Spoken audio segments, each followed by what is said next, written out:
MCOR Foundation po ay isang foundation na itinatag natin before the pandemic. It was 2019 po ng ating itinayo, si MCOR Foundation.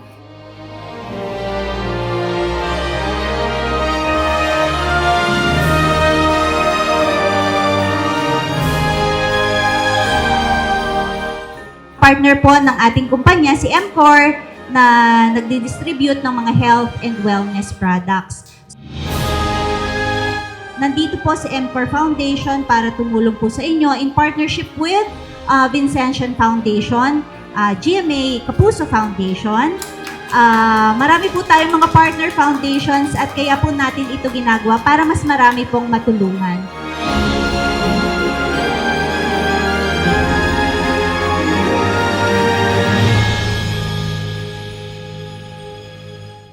Masaya po kami at nandirito kami ngayon kasama ninyo.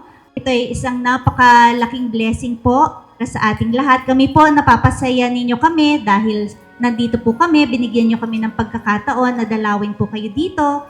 And also, para sa inyo, sa mga bata, sa inyong mga lola, sa inyo po lahat na nandito, maraming salamat po. At magsalo-salo po tayo, simpleng inihanda para po sa inyo. Maging ito po ay ating maagang pamasko po sa inyong lahat. So, Merry Christmas po! Maagang Merry Christmas!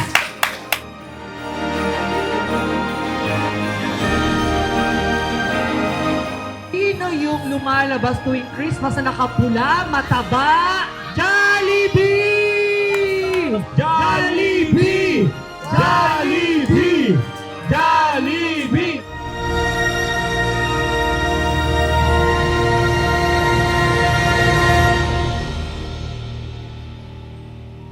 MCOR Foundation is here to share, serve, and care for our fellow who are less fortunate and in need. So, ang mission natin is makatulong, ma-reach yung mga less fortunate nating mga kapatid, not necessarily yung mga binagyo lang or binaha, ganyan, pero also itong mga kasamahan natin, mga kapatid natin dito sa orphanages. So I encourage everybody to please pray for them. I have a free clinic every Tuesday, and I take in patients who cannot afford to pay doctors for their consultation.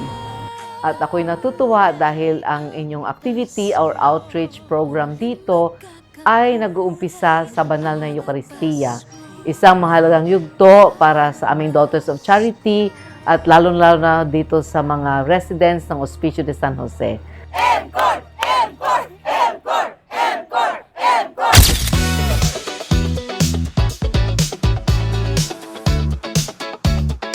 In MCOR, we improve lives! Pagpasok ng ilaw, sumiklab ang saya. Bawat hakbang, bawat galaw may mahika. Ang sahig ay buhay, kumikislap sa tala.